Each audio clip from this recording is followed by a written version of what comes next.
be organic. Don't you don't? I mean, I'm going to start with these topics, but certainly we can go off kilter. I mean, off script a little bit, which is the best way. Imagine that. Imagine that. Us We going have off a script.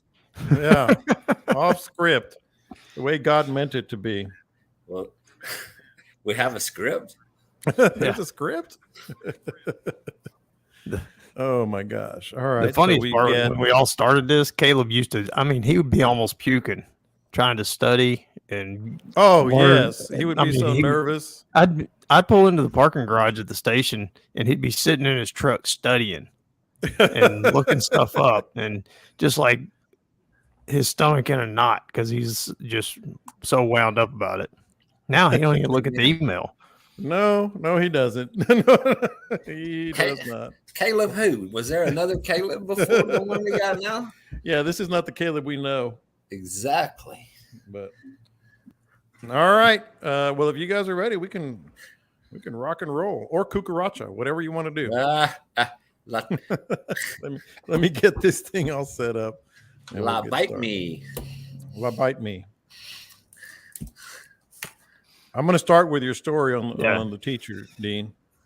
Yeah, and your story if you hear the cucaracha music in the background, I am not at a club.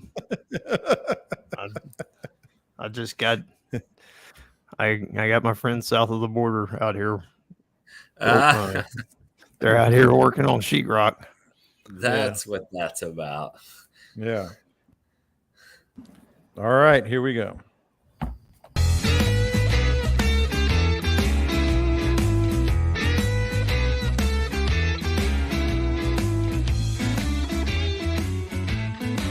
All right, people, the best hour of the week. At least it is for me. And Captain Scott Knoll is across from me. I'm John Lopez. Captain Dean Thomas looking refreshed after a little fishing trip. Looks like maybe he caught a couple of Z's in between. But that's good. That's what we all do. I certainly did this weekend. This is the Bite Me podcast. And we've got your topics. We've got your questions. And those guys are going to have your answers. And hopefully I'll be able to steer the ship without running into the jetties, so to speak. We have some great stuff, very timely stuff with the holiday coming up, with a lot of beachfront fishing coming up, talking about hitting the bars, not those bars, staking out spots on holiday weekends, putting the odds in your favor on a new bay. That's going to be very timely because Dean and I did that this weekend, and I'm going to give him his proper flowers, as the kids like to say. But don't forget to join us by subscribing. We're on YouTube Live right now, and anyone who is joining us live can feel free to enter the comment section, advance the conversation, certainly offer some topics that maybe splinter off some of the topics that we start with, and that's always good. But don't forget to subscribe on iTunes, on Spotify, Google Podcasts, wherever you get your podcasts, you can subscribe. And the Bite Me group page, pushing 8,700 members. That's big, man. That's a big group page. I call it a community, and it's been very, very good to anybody who's a part of that. So let's talk fishing. Let's not bury the lead. But the lead is what's going on right now. I know, Captain Scott, if you hear some mariachi music, some polkas, some cumbias in the background, that's just Camille. She likes it. No, that's gonna be the workers that are doing some drywall. It sounds like, Scott, huh? Oh yeah, they're out there going at it, man. I mean, it's amazing how fast them little dudes are working. Mm-hmm. They started off this morning about 9:30, and last time I walked out there, the whole entire ceiling's done. 2 bedrooms are done. They're working on a 3rd bedroom. I mean, they're knocking it out. Got a lot of little cuts. The little cuts and stuff will slow them down later, but it ain't slowing them down much. I can tell you that. There's 190 sheets of 12-foot sheetrock. It pays to go with the paid professionals on these things. And speaking of paid professionals, Dean, I want to get to a couple things, but the main thing is we were out on the water. I was with you a couple of days this weekend, which was awesome, as you would expect. But you were telling the story about what you ended up doing today, about like the least. And Scott, you probably have a story about this too. Don't judge a book by its cover. If you want to use a cliche, the least likely avid, outgoing, hardcore outdoorsman you've been with But I'll let you, Captain Dean, just kind of tell that story because I was, I mean, I know a couple of people like that, but you were kind of blown away after pretty low expectations. Yeah, it's funny when I saw that in the topics about the least likely fishing junkie.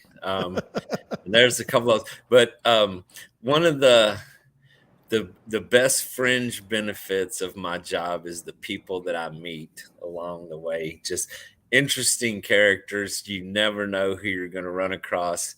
And this couple that I've been fishing with this week, we get everybody is these hardcore outdoorsmen, man. They're tough, they're rough, they live off the land and they kill the animals and they eat them and this and that. And they kind of portray this rough and tough exterior, that the lifestyle they lead. But this lady that I've been fishing with this week, she is a retired school teacher. Little old lady, looks like nah, she's not really that old, but just a retired school teacher. And we're out there, we're chatting, we're talking about all the outdoor adventures and stuff, and conversation goes to hunting and such as that. And she had actually bow hunts and had taken 7 elk in her life, along with 7 elk with the bow over the years, and African safaris from wildebeest to kudu to I don't even remember all the animals that she named that she had taken only with a bow. So pretty amazing. Yes, very unassuming. If you met her, you would really have no go to the library of the adventurous lifestyle. Yeah, you'd be asking her for the card catalog or something like that. And it's fun. Go ahead. Crazy stories. Yeah. And we fished today, man. We had an amazing day on the water this morning. We were out there and it took us like 15 minutes to get her on her first big red top water. That's awesome. And yeah, it was really cool people. But like I said, the people that I meet along the way, the stories, they travel from all over. They come here to fish. We always are out there chatting all day, just swapping stories. And hers was pretty amazing. Yeah, great trips this week. The interesting thing is we all know that person where like either you meet them at work or out and about, and they know you fish. For me, they know the podcast and they know me from the radio and all that. And they're like, yeah, man, I go out this, and this. I've been here, and here. And I'm like, you have? Like the most unassuming, unlikely people. Scott, I want to get your story on this. But as much as I've met people like that, the one that stands out to me to this day is y'all are familiar with the artist Amy Winehouse. She committed suicide. She was heavy into drugs. She's from, I think, somewhere in England, and just a wild child. Very sad story. So I was in Ireland about 5 years ago, I guess 5 or 6 years ago. The station sent me over there for some stuff, and I was in Ireland. I was walking around, and I saw this Irish fishing store, and of course, you're going to walk in, and I'm nosing around. I'm looking at the lures they use and the fish they catch. And I see a picture of Amy Winehouse with this big fish.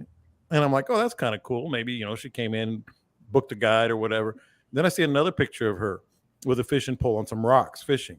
And she's got the black makeup on her eyes, the stringy hair, all tatted up. She's the one that has, been singing like Rehab song, I think it was her biggest one.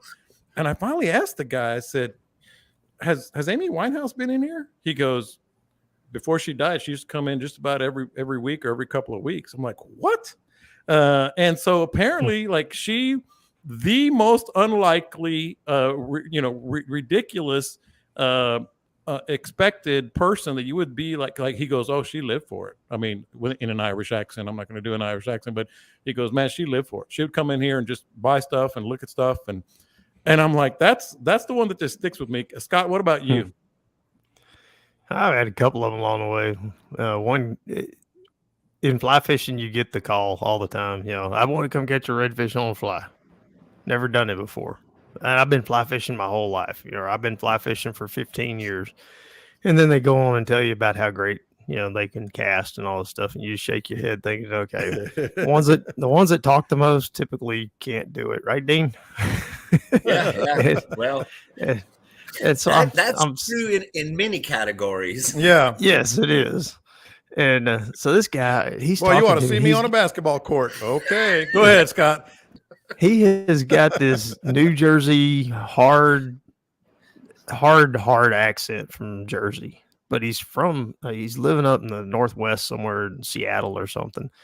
Mm-hmm. And he's telling me, he grew up there and whatever. We go back and forth a few times. Dude shows up and he's a contractor, actually a sheetrock contractor, but for commercial buildings. And he was in Houston to do a bid on some big skyscraper job. And so he meets me at the dock, and he's wearing a black shirt. It's August. He's wearing black socks and shoes that aren't boat shoes. Like regular shoes. Yeah, and some shorts that are just like gym shorts, like falling down. He's a big, heavy dude. You got a picture right now, right in your head right now. And this guy's standing there at the dock, and he didn't have a fly rod, didn't have anything, and needed me to bring everything. And I'm like, all right, this is going to be an interesting day. Dude steps onto my boat, and we go running out, and he's, just looking around, as we go out, and we stop on this flat. And I always do this with my new customers. Hey, hit that spot over there. Sometimes there's a fish around those edges. I just kind of test them out in the first thing in the morning, see how they're going to cast. Well, this dude stands on the bow, and Dean will understand this because he's more into fly fishing. Strips all the fly line off my reel, all of it, onto the deck. 110 feet of fly line is stripped off onto the deck. And my first thought was, man, that's pretty ambitious, but okay. Yeah. And I said, hey, man, why don't you go ahead and stretch that line out a little bit and see what we got here, and get yourself ready. We're going to come up on some fish here pretty soon. He flicks his wrist a few times, real calm and casual, and throws the entire 110 feet of fly line like it's nothing. And throws it, lays it out there, dude. It's that is hard to. I've done it a couple of times, but it's hard. He made it look like it was nothing, like Lefty Cray. The best of the best. I'm like, sweet, this guy's, he really can cast. So we get to talking. Yeah. Well, he grew up in a neighborhood up there in the Northwest, and his neighbor, you might not, most people won't even recognize this, was the Rajeff family, Steve and Tim Rajeff. Steve Rajeff at one time was 28 consecutive times the world casting champion. Oh, wow. Like go to Europe and compete against everybody in the world and won. That's who taught him how to cast. As the gentle giant is what they called him, Steve Rajeff. And I'm like, holy crap. Yeah. I've had Rajeff on my boat before. And Rajeff, that's the only person I've ever seen that could cast like this guy was Rajeff. And there's a reason. Rajeff taught him how to cast. But don't judge that book by the cover, because when he got on the boat, I thought, there ain't no way in hell we're going to have a good day. Black shirt, black socks, gym shorts. August. And he's sitting there talking. It is so freaking hot. That was his big downfall, though. It was muggy, hot, no breeze. August. He ain't dressed for it. And within about, I don't know, hour and a half to 2 hours, he said, how do y'all even stand this down here? He caught a couple of fish. And I said, no, it's just normal. He looks back at me and goes, dude, you're not even sweating. I'm dying up here. He goes, I tell you what, I'm going to drink a bottle of water while you run me back to the dock. I think I'm done. And I'm talking, it was like 9:00 and we were back at the dock. He's like, that's good. He had a good day. Yeah. Handed me a bunch of cash and got in his rental car and drove back. It was incredible. It was an interesting morning. I want to talk about my most unassuming sportscaster, who all he can do is think about is fishing. but he still manages to do a radio show and is the encyclopedia of sports. When I read that, when I saw that, the most unassuming fishing junkie, I said, that's John Lopez. But then when I thought about it, I said, I think he thinks more about fishing than sports nowadays. I do. Whenever I say this is my favorite hour of the week and I'm on the air 4 to 5 days a week, 4 hours a day, and I'm going to games and I'm traveling the world and I'm getting to go to, NBA championships, World Series and Super Bowls and, Olympics and World Cup. I've always, fishing has always been like number one. I'll tell you what, like when I was in Australia for the Olympics, I went fishing with a guy down there. In Japan, I went fishing with a guy down there. Name a country, pretty much everywhere except some of the winter ones. Although when the Super Bowl was in Minnesota a few years ago, I found a friend of a friend. You did not go ice fishing. I went ice fishing. I have pictures. I have pictures. I went ice fishing on the off day on the Friday before the Super Bowl, and it was the absolute best until the very end. I've never told this story.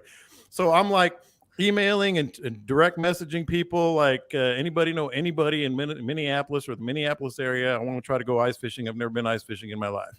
And again, I got hooked up with this one guy, probably pushing about 70 years old, but just not a guide, just a guy that ice fishes all the time.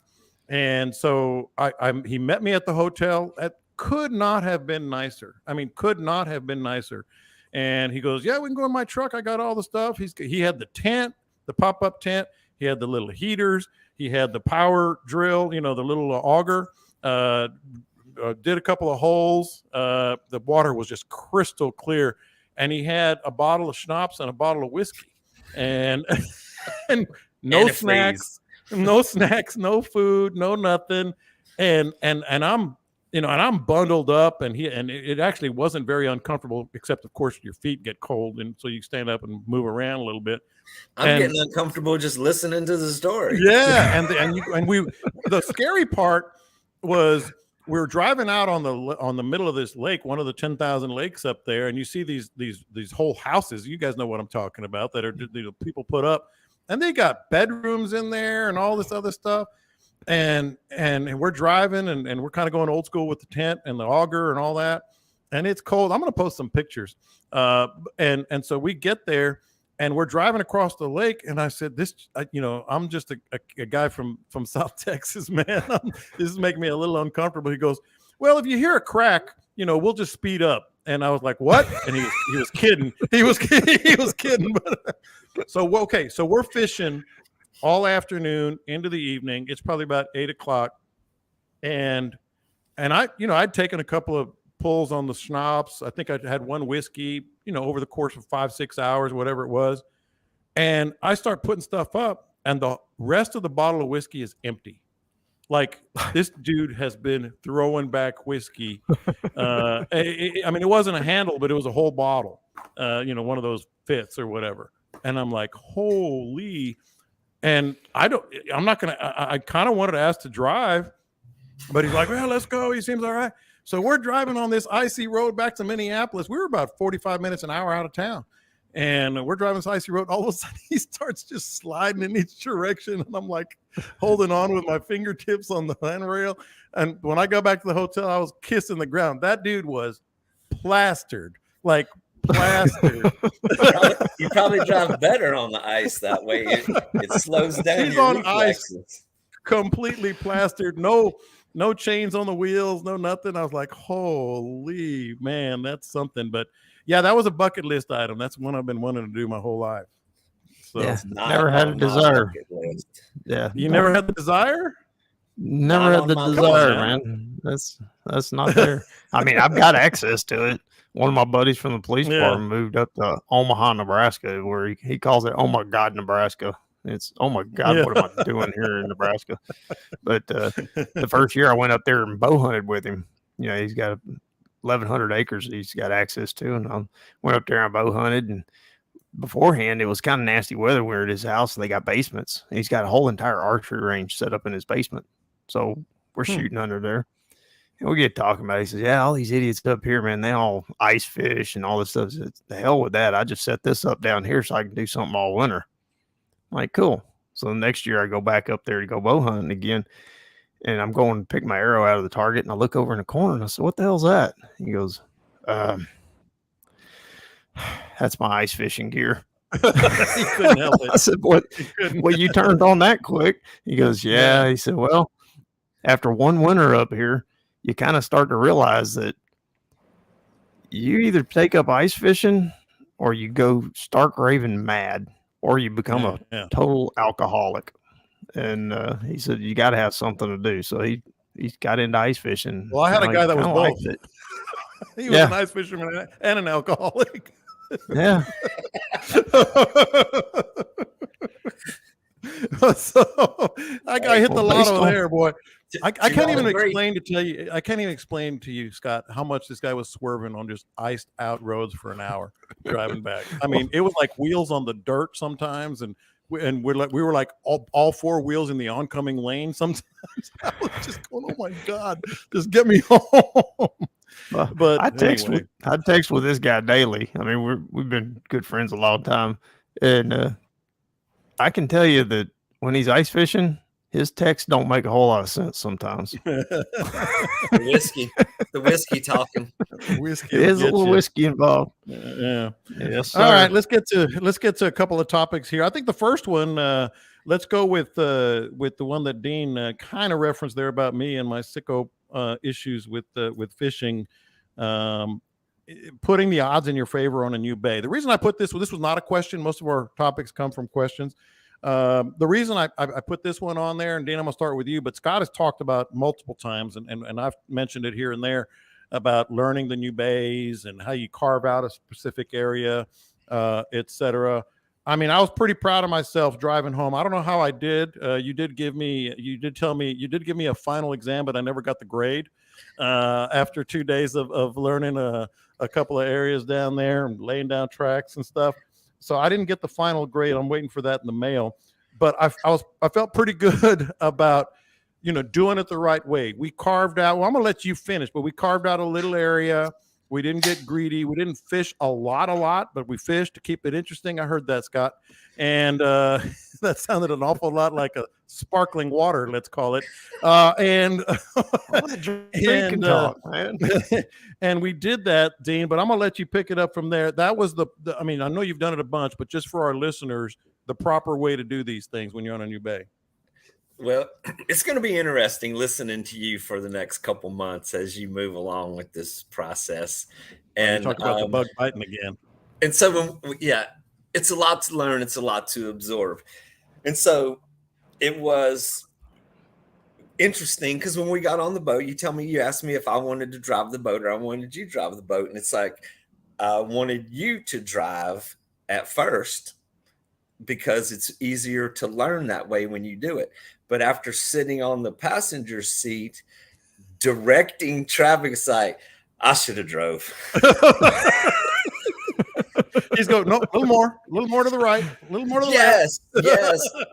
And so I actually came home that evening and I was telling Carrie, I was like, man, what she's asking, what'd y'all do? I was like, that was crazy. It's just different, riding with someone who has absolutely no idea of where the hell they're going. Even though I was there given the best directions I could, it's not the same as driving and, hitting hairpin turns and hitting the cuts just right and lining up the cut to pass through them.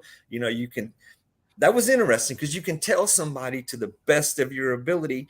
For them to perform that, it's a very different situation. I feel like that's a backhanded compliment. Maybe not even a compliment. But I would have to say, I hadn't heard the compliment yet. I was getting to that. The second day, the pucker factor was way down. I mean, you did much better because you get more comfortable with that. The indecision is always there when you're fixing to turn out of the channel and run into 1 foot of flats and you're splitting sandbars through a cut that's about as wide as your boat. And learning those things, getting used to them, relating them to the tide today, understanding what the tide's going to be next month when you try to do that again. And so, yeah, that was another thing. You know, we had super high tide, makes navigating relatively safer for sure. But you come back when you have a foot less water on those flats. And, you know, those are things are very critical. But traveling to places and learning new areas is very tough. And just like you said, we took a fraction of what is out there, which you can still be very productive in fishing wise, but to learn how to navigate it safely and to do it comfortably to where it's just, it just comes naturally to you, where you can go out there and have confidence that I'm fixing to run through this cut and I'm headed right to my spot. It's not easy. It takes time. And we have a lot of people that come down first times. The towboat operator makes more money than anybody out here on this bay. This weekend, they're going to be piled up on every sandbar. And, but the learning experience it's a process. I mean, it's repetitive. You have to do it repeatedly. And the best advice I give to people is to start simple and learn a spot. And then once you've mastered that, then move to the next spot. Don't try to absorb the whole thing at once. Don't aim for the horizon and push the limits on those things. You might not always catch as like many Caleb. fish. Yeah, I don't want to be Caleb. We've seen how that ends. We've seen where that story ends. But it's going to be interesting to listen to you. I think it's going to be very beneficial to the listeners as you know the process. You were tuned into Matagorda. It was second nature to you. It's easy. It's a whole new world now. But looking forward to seeing you down here. It's going to be. I'll be down there a lot. You can wave at him. You can wave at him as he's stuck on a sandbar. Look at that fool. But Scott, that's something that you've been talking about for years here. And obviously I wanted to make sure I asked the right questions and didn't try to bite off. We basically got two little bay areas and some of the basics there. But beyond that, it's also, and Dean didn't mention this, but to me, and I talked about it with him on the boat, we always talk about the different ways you fish in different bays. But Scott, the thing that hit me was the different way I just even boat on these areas, because you're running in a foot of water, which my boat has done, but the water's not clear, you know? And so it kind of like almost sets you back a little bit. And then you see these flats that you can pretty much run everywhere. But then Dean would say, okay, but don't go there because that sand is like concrete. And I'm like, oh, great. You know, but I mean, it's like, it's a whole different mental approach. And it was overcast. It was and it was cloudy. Overcast. You really couldn't see the bottom all that much. Yeah. And that is another challenge. You come out there on a sunny day like today at midday, you can see every sand hole. The days that we did that, you were just looking at the surface of the water. Yeah. Yeah, I get people all the time asking me how to go through like Pass Cavallo or San Luis Pass, you know, places like that. Mm-hmm. I tell them all the time, wait until noon on a clear sunny day and then go figure it out. And then when you come back 2 months later, you're going to have to do it again because it's going to change. You know, those big passes change a lot. Back in the bay, it's not as critical. You can run it once or twice on a good sunny day. You can just see so much more. You can see all the reefs. You can see all the little problems that could crop up, and hopefully you're running slow enough to avoid them and not crash into something and learn it that way. But I mean, that's the best way to learn it, is going out in midday, and then with the next best way. Yeah, with a guide helps. The next best way is during our super low tides that will be coming up in August and just passed here in January, February. I like the January, February ones when it's cold. You're really not catching a lot. You know, you're not so keyed up on fishing, and just go out there and go explore and go look around. and things that are underwater that are a problem later in the year that are 6 inches under are now showing. Yeah, there was a flat that I used to run in Galveston all the time, and I mean, I cut across this spot. Hell, I've taken Dean across there, and after Hurricane Ike, I was still running it. Well, then wintertime came after the hurricane, and there was washing machines and all kinds of, I mean, there was a four-wheeler that was out there. It was flipped upside down, sitting up in the mud. And all these things I had been running over for the entire rest of the summer from the time Ike hit until January. I'd been running right over all this stuff. I have no idea how I didn't hit half of it. I mean, it was like it was a maze of crap that was laying on the bottom out there. Hey, your boat knows, man. Hell, I'd just been running right by it. Yeah. Sometimes that's it's just pure luck, man. You just get lucky, and then sometimes you don't get so lucky. Yeah. After Ike, I had a buddy that didn't get so lucky after Ike. He ran into a dumpster that was floating out there in the bay. It was like full of water. Dumpster? Yes, a full-size steel dumpster, and it was floating right on the surface. It was full of water, except for just enough to keep it just afloat. And it was sticking up just like a few inches. And it was out in the middle of Trinity Bay, and he smacked the hell out of it, tore some stuff up. It's a hell of a place to put a dumpster, that's for sure. All right.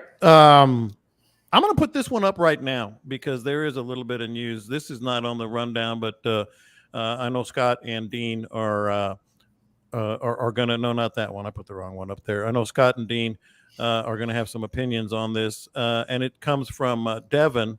And Devin says, I'm new to tournament fishing. What all should I expect and learn from it? And we've talked tournament fishing, and we've talked tournament fishing in the new world in which we live. With a lot of catch and release, new limits, et cetera. But I can tell you, I'm not going to talk much on this because I got two guys that know a lot more. But I've learned a lot from tournament fishing. Everything from just navigation, because in tournament fishing the weather's always bad, and I've enhanced my navigation in weather situations, which is always good to have in your back pocket if you ever need it. To actual fishing and staying with the game plan and stuff like that. But Scott, Dean, I'm going to start with you. Like, the reason I wanted to put it up now, and I want to get your thoughts on this as well, is I'm sure you guys saw those walleye fishermen that got sent up the river for cheating. I forget exactly what the sentence was. Maybe Scott will know. 10 but days. Your thoughts? Is that what it was? 10 days? Slammer, man. Yeah. Your thoughts on that, Dean? And then, like, tournament fishing is always fun and you want to compete and all that, but you can actually learn a lot from it. With me, I go to what you said earlier, stick with the game plan. If you pressurize it too much and you try to do different things or think you're going to change the plan and make it pay off in the end, for myself personally, I've never seen that work, where I'm going to head to someplace new that has the ingredients that I think that I'm looking for. And then if you're tournament fishing in different areas, if you're traveling to go to fish a tournament somewhere else, there's like just the same story. It's a lot to absorb. Stick to the basics, do what you know how to do. The fish are going to do what they're going to do. I mean, there's never going to be a day where, because you shifted gears and because you went to some other place that you're going to hit the mother lode and you're going to hit those winners. It's just hard work. It's a lot of grinding. It's a long day. The one thing that whenever I tournament fish, I just work harder throughout the day. Start earlier, cast more, no breaks. Eat while you're fishing, while you're casting, you never stop. It just teaches you to work harder at what you do. The pressure of the tournament is brutal, man. You want to perform, you want to bring something in, and I always try. I end up pushing it to the limits, but I've learned over the years that you're not going to change the outcome by changing your plan. You stick with what's tried and true and just work harder. I mean, the one thing that I'm going to do is just beat it up until the very last second, which is unlike most of my days. But which is not me. But Scott, your thoughts on? See, I saw that on the wall. Go ahead, Dean. I was just saying it's the hours that you put in advance will pay off. What gather that information, study the maps, and you just got to keep beating up that water. Yeah, me and Scott did a lot of me and Scott were doing that. I mean, we were traveling into areas that we had never seen, and the most legwork was done in advance on studying the map and having a game plan for what we were going to do. I think more work, or as much work, went into the 3 or 4 days leading up to the day, and then when you get out there, then you just start swinging, and then the fish are going to do what they're going to do. Scott, we had some great days. We had some winners, and we had some scratches. It was pretty interesting the way all those played out. The strangest one to me, you're talking about stick to the plan, stick to what you know, stick to what you know. You remember our absolute worst tournament was in your home waters. Could you be more specific? Yeah, which one? We were in your home waters, and why you got to tell that story? You had been fishing. You guide every damn day down there, and you're on fish, and you're catching fish, and everything's all good. And I'm just going to show up, and we're just going to go catch some fish. We're going to whack them, and then we let somebody talk us into going somewhere else because they had bigger fish. Oh, Chad Hoover decides to talk us into going over there, and we went over what's the behind Packery back in that area. I forgot the name of all that, but anyway, it's a very popular Shamrock. That was over there at the backside of Mustang Island. For whatever damn reason, we decided to leave all of Dean's fish that he's been catching for months, years. That sounds like a good idea. And go over to Mustang Island, where neither one of us had a clue what we were doing, where we were going, or anything. And I'm pretty sure we zeroed on that tournament, if I recall correctly. And our good buddy Ken, who was guiding with you, stuck to the plan and stayed over there in our home waters and kicked our butts. Won a kayak out of it. This is turning into what not to do in tournaments. Well, that's what you ask what you learn. You learn a lot about what not to do. And but some of our best tournaments were where we studied it, and we studied the maps, and we went over to Florida and we kicked some tail on some boys over in Florida in their home waters because we had a plan. And I think what happens when you fish your home waters in a tournament, you put so much pressure on yourself and you start trying to do something different. I got to do something different to make this work. Dude, just go fishing. You know that water. Just go fishing in that water and do what you would do on any other day. And well, Gene, you and I were talking about that this weekend, because we were catching a few fish here and there, but we're looking like, I wonder what's over there. I wonder what's like around the corner.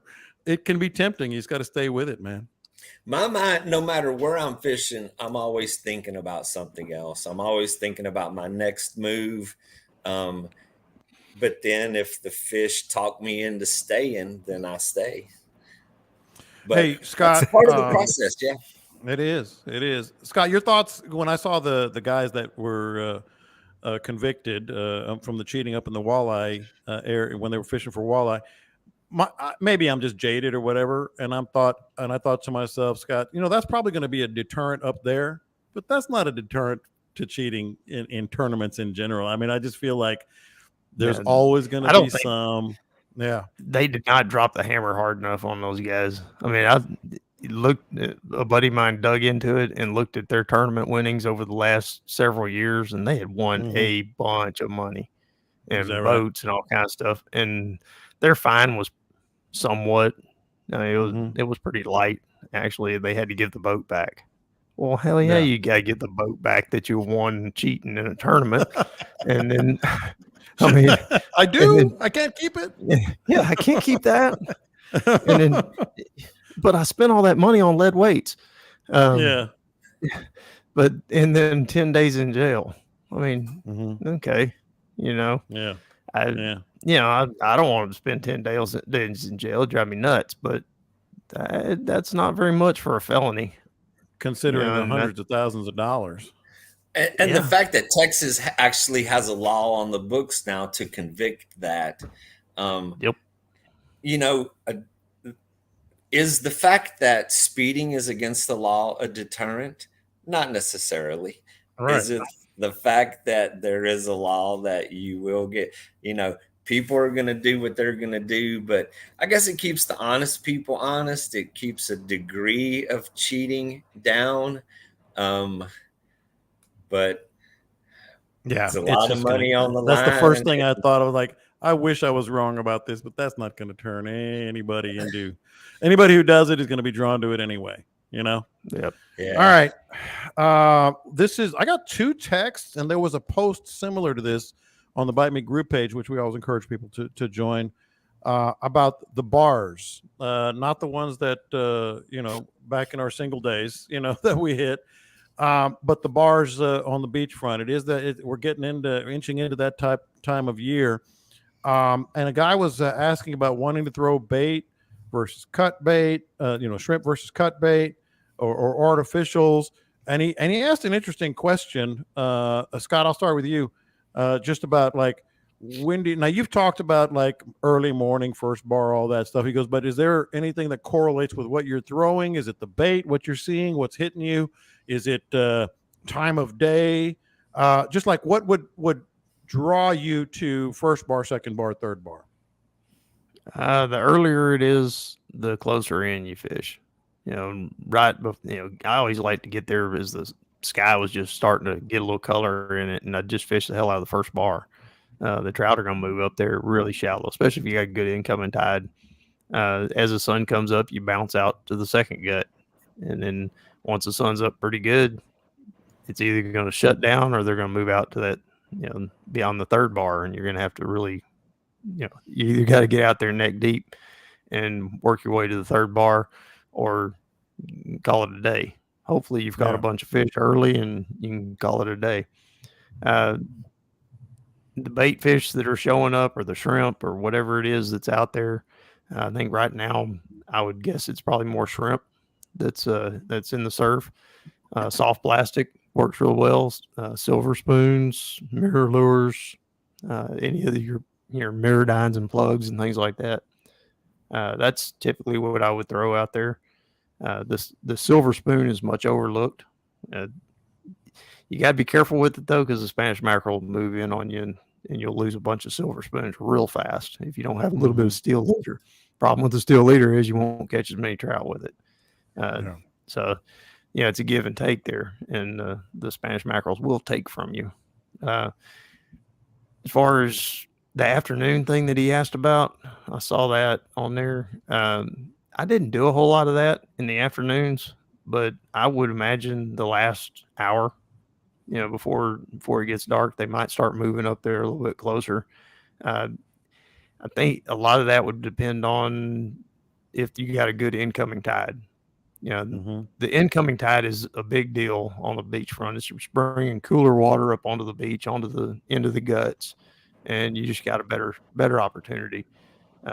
That especially as you get into more in the summer and the water heats up a little bit, you get that deeper, cooler water coming in with the tides. That's where I would be with it.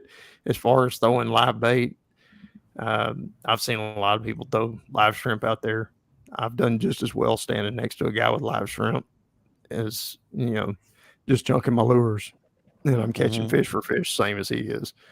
Cut bait, that's going to be more bull reds, more gaff tops, bull reds, that kind of thing.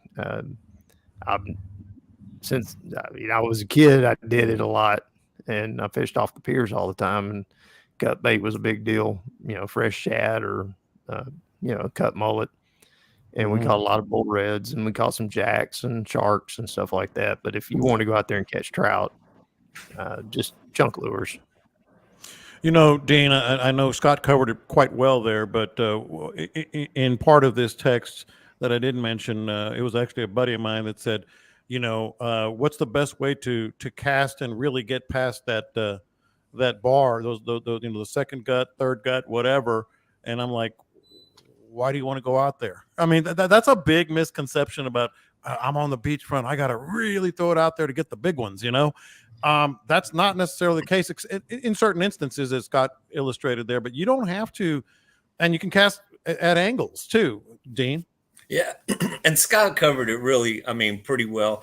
The only thing I'll add to that, and if we're talking specifically about summer, right now the surf is on fire. There's tons of bait fish. What's out there now is finger mullet, or just a lot of mullet. Excuse me, in general. So you want things that move real fast, fast moving lures at the crack of dawn. Top waters can be really great. But everybody, when you're standing on the shore, you can't cast far enough away from the shore. When you're out in the boat, you can't get close enough to the shoreline. It's just kind of weird the way people think about that. But when it comes to bait versus lure, in the summertime, lures tend to work really good because the fish are on the prowl and everything in the surf is moving fast. There's a lot of big predators out there. Anything that moves slow is about to get eaten. So fast moving lures. And it's really, if the water's clear, rattle traps and spoons and things that you can swim really fast are what the fish expect to see. So it's natural to them. When it comes to the winter and there's no bait fish in the surf, a large piece of cut bait tends to work better. And those are going to be, bull reds, black drum, and things like that. But right now the surf is loaded with Spanish mackerel. There's Jack Crevalle, the speckled trout are up close. They're avoiding getting eaten. But fast moving, shiny lures tend to really do work best. There's a lot of piggies. There's a lot of little fish. If you put live bait out there, it's going to go quick. As soon as it hits the water, the little piggies and those things are just going to destroy it. So it's really high maintenance. My preference is always with something plastic that's going to make a lot of noise and move real fast. All right, I know you guys know this. Memorial Day weekend, boys. Memorial Day weekends mean, for guides, it means I'm staying home. I'm going to barbecue. I'm going to use my OG sauce and get some chicken going in the smoker. Open a couple of cold ones. That's for guides. For everybody else, that means we're going to go fishing and we're going to be amid the madness. Dean, I'll start with you on this one because this is something that I've done in the past, and I actually shared this on the DM because we've talked about the holiday weekends in the past, so we're not going to totally go down that same path. But he was asking about, he goes, do you stake out a spot and stay? Do you just fight? What does all the boat traffic do to the fishing? And I've always told him I've probably used bait on holiday weekends when my kids want to fish or something more on like Memorial Day and 4th of July weekend than the rest of the year combined. I am all about, Dean, let's get out there. If you want to fish, let's get out there early. Let's find a spot so nobody's coming in on us, and we'll use bait. We'll sit there. We'll wait for the fish, and it'll probably be about as calm and target-rich an environment as we're going to find that whole weekend. But I wanted to get your thoughts on the whole holiday weekend madness. Yeah, if you go out there and you put your ear to the ground right now, you can hear the rumble of the herd. All the boats are coming, all the trucks headed this way, all the RVs. Yes, we were talking about that today, about this weekend. But like you said, and what I tell people about the holiday weekend is get there early. Your first If your goal is catching fish, the first 2 hours of the morning are going to be your best bet. Get there early. And if you do find a spot, stake it out. You have to be patient, because if you get an idea and go somewhere else, you're just going behind somebody else. There is already going to be somebody else there. And as soon as a boat pulls out, there's going to be another one, and they're going to be squeezing in. So stake out your spot, get there early. And if you are fortunate enough to be in an area that is not overcrowded, that is going to be your best advantage to work within the time that you got. Once it gets to be about 10 or 11, it's just going to be busy, man. I mean, it's just, you have to be patient. You have to understand the situation. Don't let it get to you. It's the rules change dramatically on the holiday weekend, which means there are absolutely no rules. People are going to be just everywhere, but it is the biggest weekend. I mean, here goes summertime. Get ready for summer, because that conversation is going to be repeated for the next 3 months. Yeah. Scott, do you use bait if you've ever had to go out on the holiday? That's what I do. Like I said, those 2 weekends, I'll probably use bait more than the rest of the year combined. Yeah, I'm going to go in the opposite direction from Dean. Evenings on holiday weekends, evenings, the bay just shuts down. I mean, it's quiet. Yeah, it really quiet, especially Sunday afternoon on a Saturday, Sunday, Monday holiday. Sunday afternoon is dead quiet. Everybody's hung over from Saturday, and that it can be actually pretty good. That Monday morning is usually kind of busy because everybody's got to get that last little bit in, but Sunday mornings can even be pretty good. What I used to do when we'd go to Rockport for the weekend for the holiday, just like everybody else, but I tended to go at night. That's when we did the green light thing on the jetties. And there was still, several boats out there doing the same green light thing, but it gave us an opportunity to be away from everybody. Just kind of, it's not what I wanted to do. I wanted to go wait a flat and chunk lures or throw flies, but I knew it wasn't a good weekend for it. So I just changed my plan and go out there and sit at the jetties, have the light out, and catch what we catch. For those who want to know a little bit more about the green lights, you can go to last week's podcast, because we talked specifically about that and what Scott's talking about. All right, story time from my 2 guys here sitting across from me. So Scott had told a story either last week or the week before about just getting on his kayak and getting invisible for about 3 days. So I'm on the boat with Dean this weekend. And you're telling me about your younger days, that trip you made from, pretty much down the whole lower coast. So the question becomes, so you want to go kayaking and camping, huh?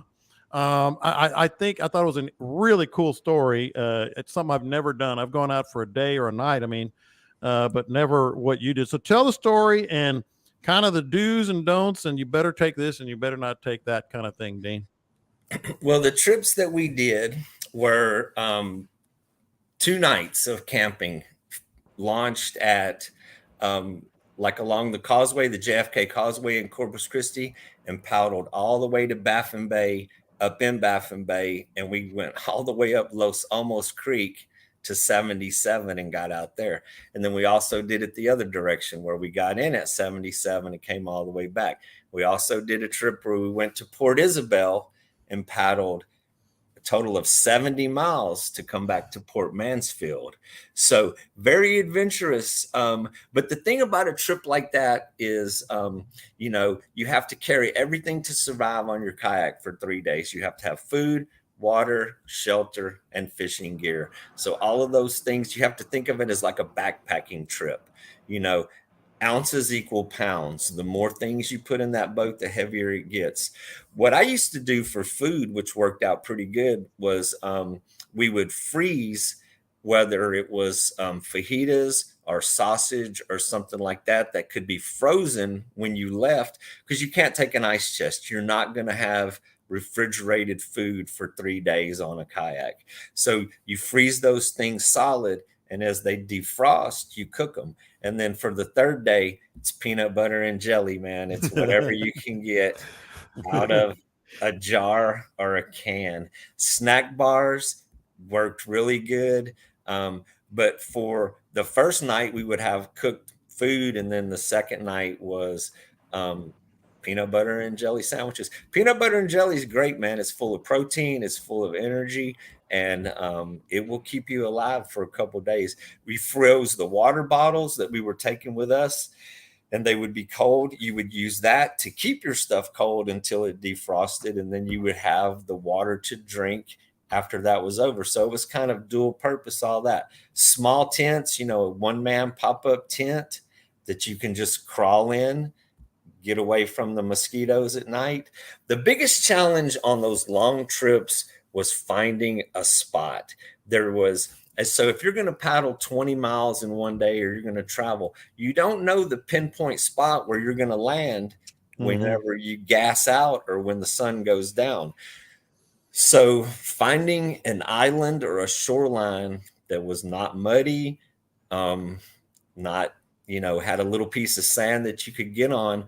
Sometimes you would think you were going somewhere, but it never worked out. We always ended up camping in some spot we discovered along the way. But I did those trips with some pretty adventurous friends of mine, and it was some of the most memorable days of adventure that I've ever had. The Port Isabel to Port Mansfield trip was a total of 70 miles. That was pretty crazy. But finding the spots, planning your food, having some shelter to be in, and then 3 days in the summertime without a bath is rough. That sure is. You carry powder. Baby powder will keep you from getting rashes in very uncomfortable places. And it is an issue. You will visit that with 3 days on the trail. Scott, anything to add as far as do's and don'ts and your story? We had a name for it. We called it yak ass. Yep. I got the old yak ass working. Yep. And it's not just the ass, it's the armpits, because you're rubbing. It's the motion, and your whole body can become chafed in a situation. But I would carry a lot of emphasis on that. You learn how to take a bath with one water bottle. Yeah. Go ahead, Scott. Yeah, I always tried to do mine with a boat. I could carry more stuff. I could be a little more comfortable and just have the kayak with me.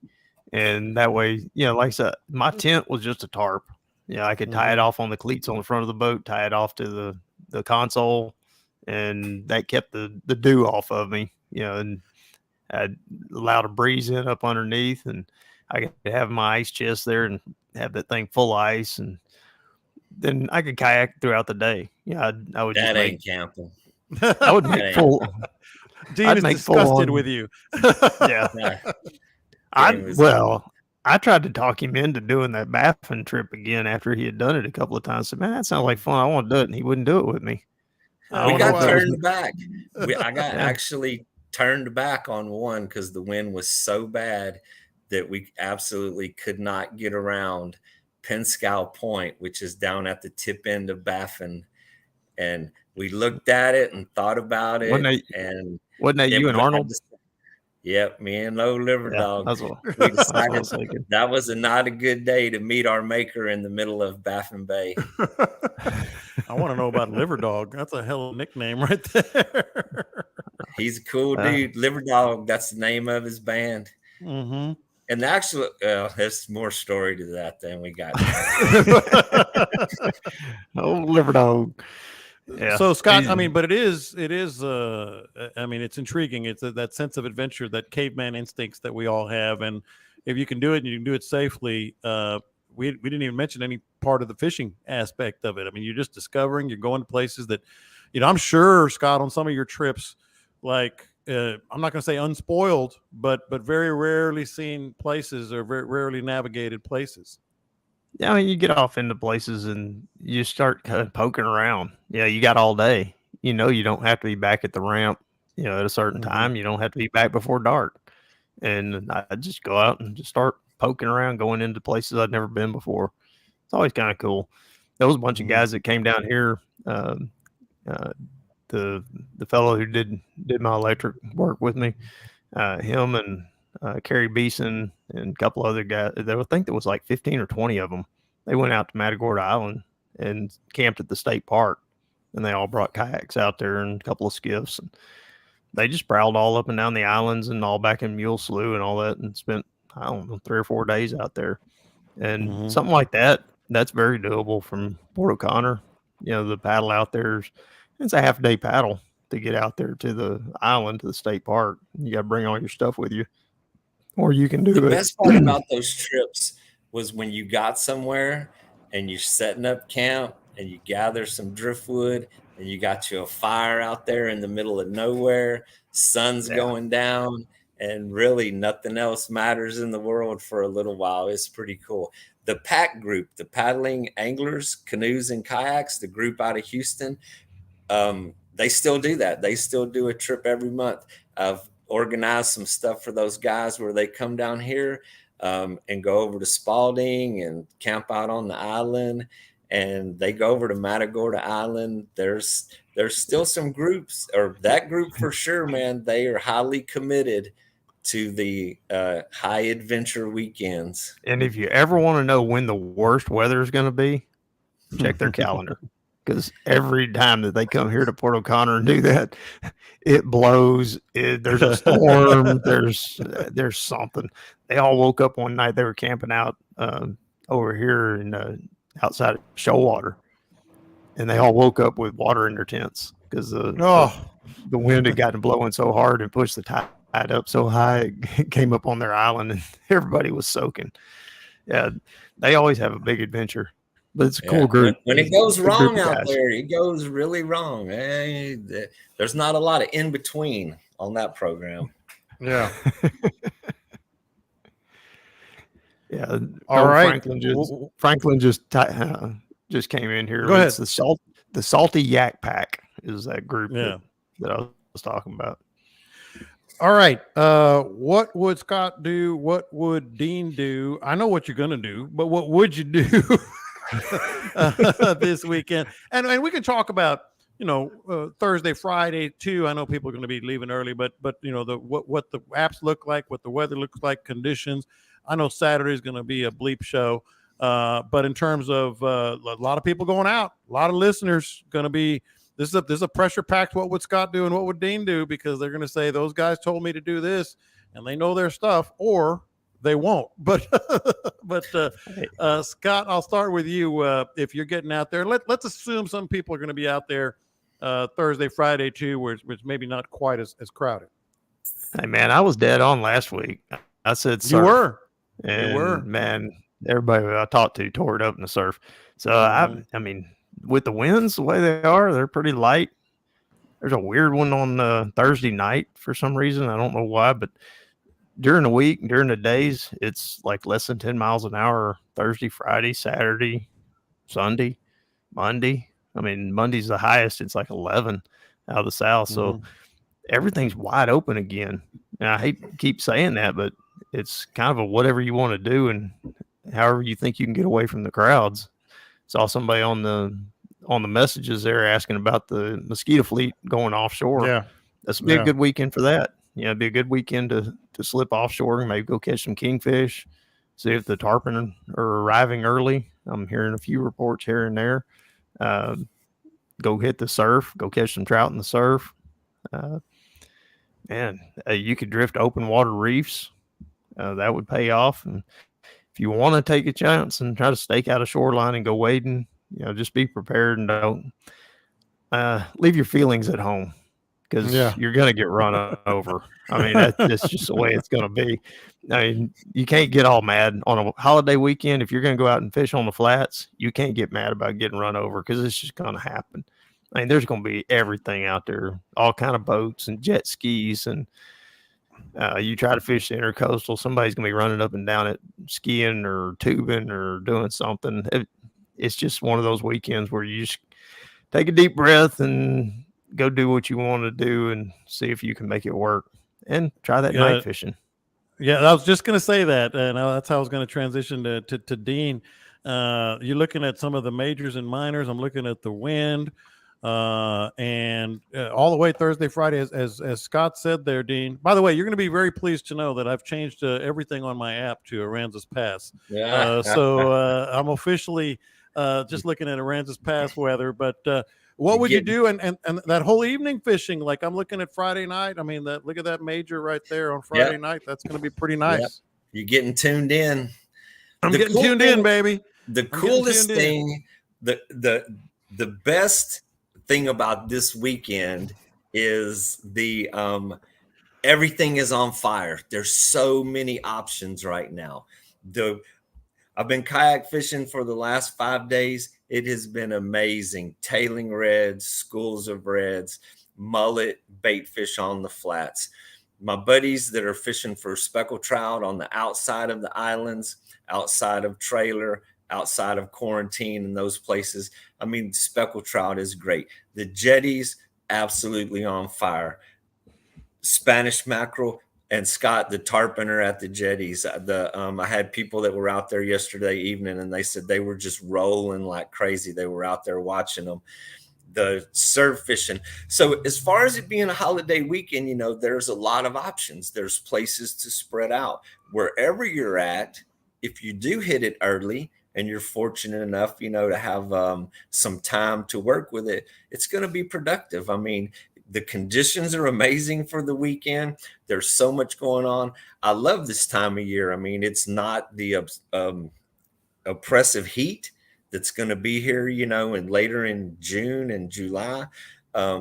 Fishing is really good. So no matter where you're at, you got a great chance to catch some fish, and the options are wide open. I mean, wherever you're going to be, it is the best time of year to be out there.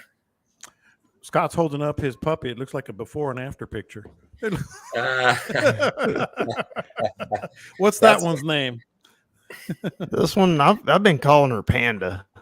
She's very got that good little name. black and white face. She's pretty cool.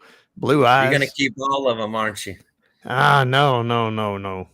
Camille keeps talking about wanting to keep one of them, but you should.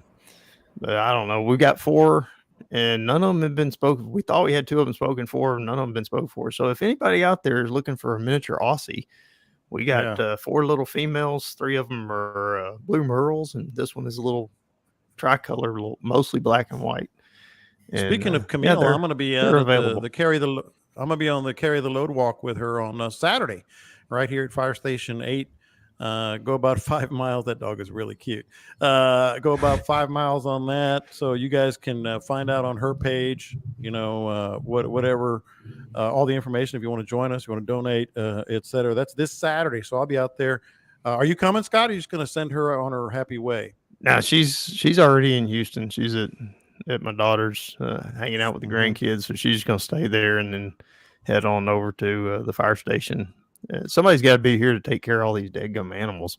Yeah, look at that puppy. That's something, man. One of them could be spoken for if my wife were here right these now. These are they're 5 weeks old right now, so got another 2 or 3 weeks to think about it.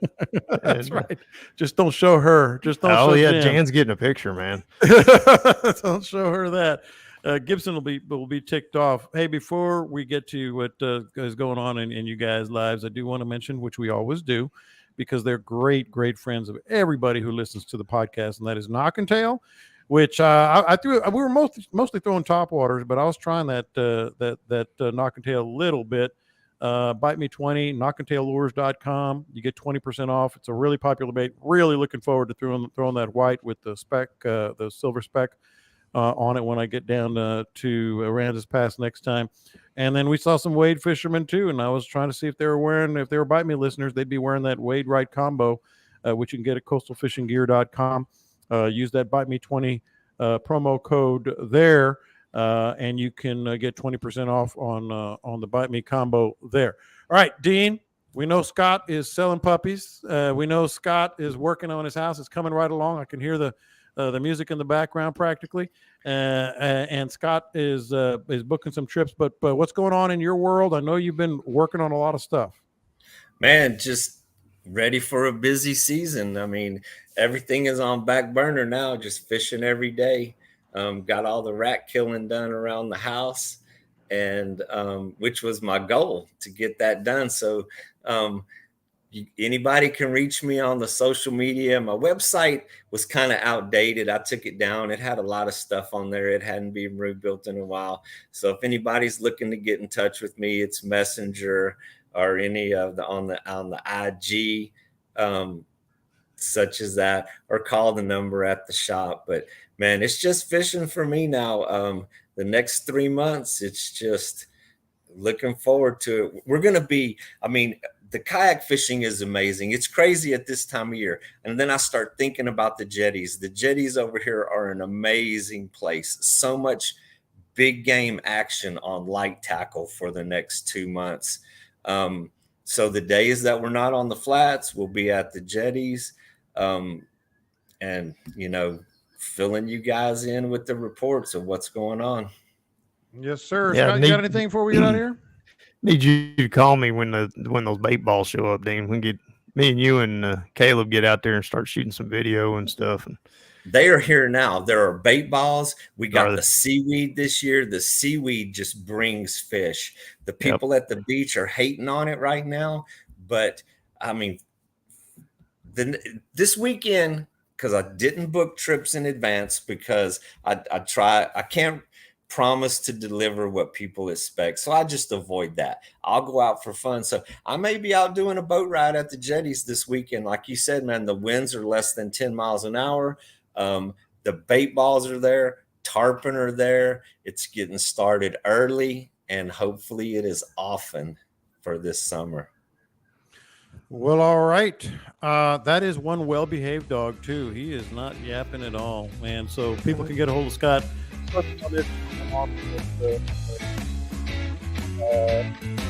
going to avoid showing any of that to my wife. You guys have a great, safe weekend, man. Thank you, Dean. Thank you, Scott. That dog is dancing now. For all you do, catch him up. Have a great weekend. Happy Memorial Day, and we will talk to you next time.